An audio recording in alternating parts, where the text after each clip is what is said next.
سلامونه په خیر ملګرو، خدای مو روغ جوړ او خوشحال لره. د پښتون ژغورنې غورځنګ زنداني ملګرو دپاره پښتون ژغورنې غورځنګ تل هم په عدالت کې هم په عملي میدان کې تل خپلې هڅې کړي دي، خپل کوششونه کړي دي. د وخت نه د ریاستي جبر لاندې د پښتون ژغورنې غورځنګ وخت پر وخت ملګري بندي کیږي او هر کله چې بندي شي پښتون ژغورنې غورځنګ د هغې دپاره هڅې کوي، کوششونه کوي. هغه هم په عدالت کې کوي او هم په ګراوند باندې ځای پر ځای د چا ته یو ډول چا ته په بل ډول ستونزې هم پیښیږي، د هغو دپاره هم پښتون ژغورنې غورځنګ د احتجاج یو لړۍ پیل کوي. دا به یو میاشت وي، هره ورځ به یو ځای کې یو نه یو ځای کې په ډسټرکټ کې یو احتجاج وي. دا به پوره یو میاشت جاري وي. د پښتون ژغورنې غورځنګ چې کوم قیدي ملګري دي یا پښتانه چې کومه په د اوس وخت کې قیدیان شوي د دغه دپاره، په دې کې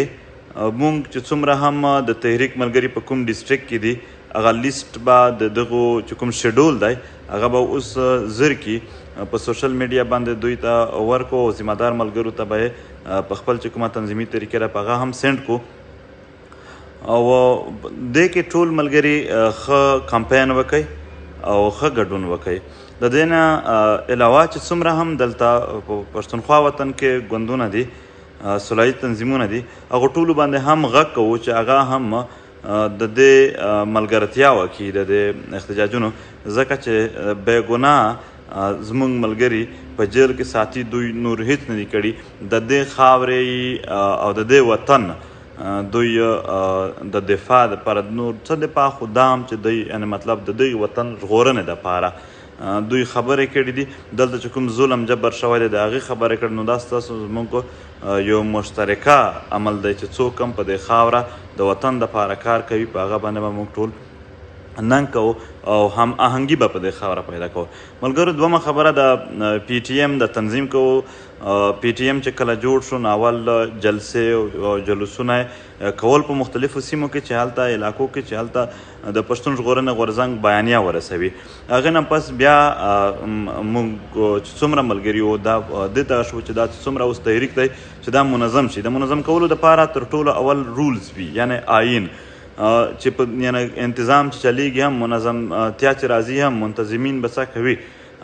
د څنګه به چلیږي، کوم کوم پوینټونه وي، اغراض او مقاصد به څه وي. د دې دپاره مونږ یو وخت واخیستو، خو بیا هم په هغه کې مونږ آیین هم جوړ کړو او اغراض او مقاصد هم منشور هم څوک ورته وایي، څوک بل نه، چې څه هم یعنې مقصد یې څه دی، ګولز یې څه دي، دغه ټول وشول. بیا په دې آیین کې یعنې یو سټرکچر وي، یو ساخت وي، یو تنظیم وي، هغه جوړیږي. د هغې اول پړاو دا وي چې په ممبرشپ وشي، غړیتوب وشي. غړیتوب چې څومره هم غړي جوړ شي، ممبرس جوړ شي، رکن جوړ شي، بیا د هغو دپاره یو ډیموکریټک طریقه ده، په هغه باندې به ټولې هم چې څومره د کار کولو ذمهواریانې دي هغه به تقسیم شي. پی ټي ایم چې کوم تنظیم دی هغه په ادارو باندې مشتمل دی. تاسو به یې آیین سټډي کړی وي. مختلفې ادارې دي چې په هغه کې به زموږ ملګري کار کوي او هر یعنې تحریک چې کومې کامي خبره وي دا په یو فرد باندې نه کیږي، دا په یو تنظیم باندې کیږي، دا د ذمهواریو په تقسیم باندې کیږي. بیا هغه ذمهوارۍ چې کومې وي، هغه کوم کامي کار چې وي هغه زر هم کیږي، په اسانه هم کیږي او بوج هم نه جوړیږي او په هغې کې پرمختګ هم ممکن وي. بیا که چیرې یو ټولی وي خو تنظیم وجود نه لري، بیا هغه په هر اکټیویټیز په هغه کې د یو بل نه د بېزهرۍ سبب جوړیږي. اوس هم که چیرې وګورو نو یو ځای وایي پلانکي ځای چې دغه غلطي وشوه، دغه تېروتنه وشوه، پلانکي ځای چې دغه وشوه، هغه وشول، دا وشول، خو که چیرې زموږ تنظیم جوړ شي نو بیا به خپله ډیسپلین کمیټي وي په هر ځای کې او هغه به فیصله کوي چې دغه ښه و دغه بد و نو ځکه موږ وایو په تنظیم کې مرسته وکړئ او د دې تنظیم چې کوم اول پړاو دی ما چې یاد که رکنسازي یا غړیتوب چې ورته ویلی شي ممبرشپ چې کوم ورته ویلی شي د دغې خپل یو میاد وي یو خپل ټایم فریم وي هغه ټایم فریم چې پوره شي په هغه نه پس بیا نه کېږي نو هغه ټایم فریم چې کوم د پی ټي ایم دی رکنسازي د ډېر وخت نه شروع ده ممبرشپ شروع دی غړیتوب شروع دی هغه ټایم فریم اوس په د څو هفتو کې پوره کېدونکی دی ځینې علاقو کې دا پوره شوی دی خو په ځینو کې دا پاتې دی په کومو علاقو کې چې څه کمی پاتې دی هغو هلته چې څومره هم د پی ټي ایم سره ممبرشپ څوک کوي هغو ټولو ته دغه خبرداری ورکوو چې دوی دې زر تر زره دغه عمل ترسره کړي ځکه چې بیا کله هم د دغه ټایم فریم پوره شي نو پښتون ژغورنه غورځنګ د یو تنظیم به ډېر لوی ضرورت محسوسوي بیا به هغه ډایرکټ د تنظیم د سټرکچر جوړېدل سټرکچر د ساخت جوړېدل شروع شي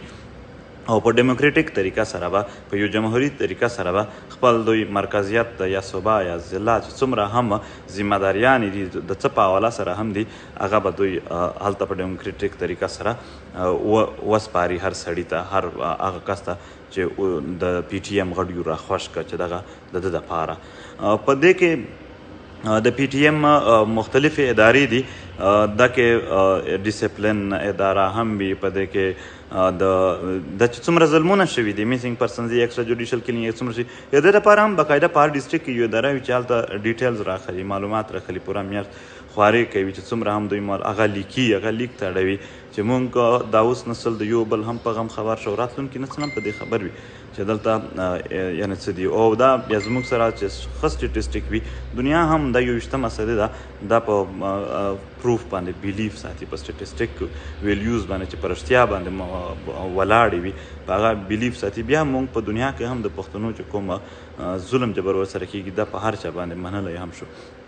او هر څه خپل غدي داسې د فکري هم اداره وي چې د تربیه کوي د ځوانانو چې علمي سیاست نه واخله تر دلته لوکل خبرو پر په هر څه باندې پر منت یعنی هر میاشت یو سټډي سرکل سیمینار وي چې په هغه کې پوهه ورکول کېږي د خپل وطن په هکله باندې نو دغه د یو منظم کولو یو هر چاته خپل یو کار معلوم شي او اجتماعي کار په اجتماعیت باندې کېږي د کار په تقسیم باندې کېږي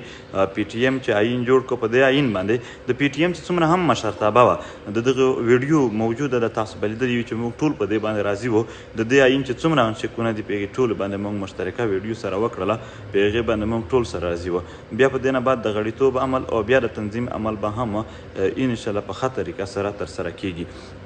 او ملګرو یو خبره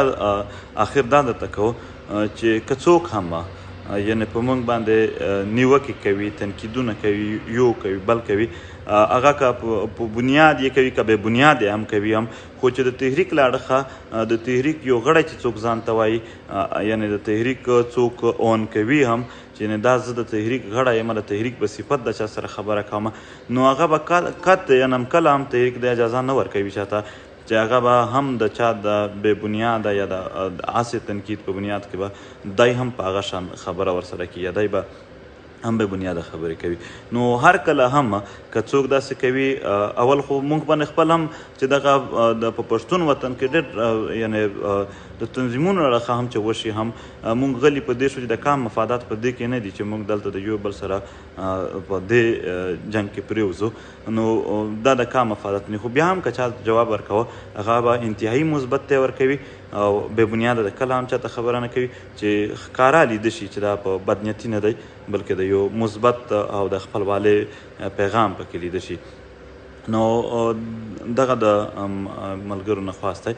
سیاست معنا دلته موږ کامي سیاست کوو کامي سیاست معنا د کامي مفادات پالل د کام مفادات چې کوم دي د دغه ولس چې کوم څه شي ګټې دي هغه ته لارې ور جوړول هغه پوره کول د هغې دپاره یو اجتماعیت چلول نو دغه ډېر دروند شی دی او دغه تش په بې بنیاده خبرو یا په داسې نور چې داسې خبرې وي چې هغه څه بنیاد نه لري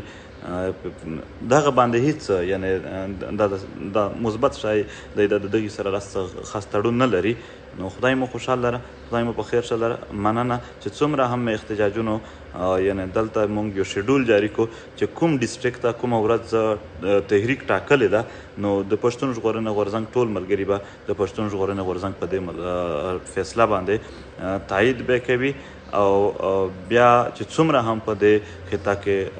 ګوندونه دي، تنظیمونه دي سولهییز، هغو ته هم خواسته چې هغه هم په دې کې زموږ سره ګډون وکړي. مننه، تل خوشحال اوسئ، په خیر اوسئ.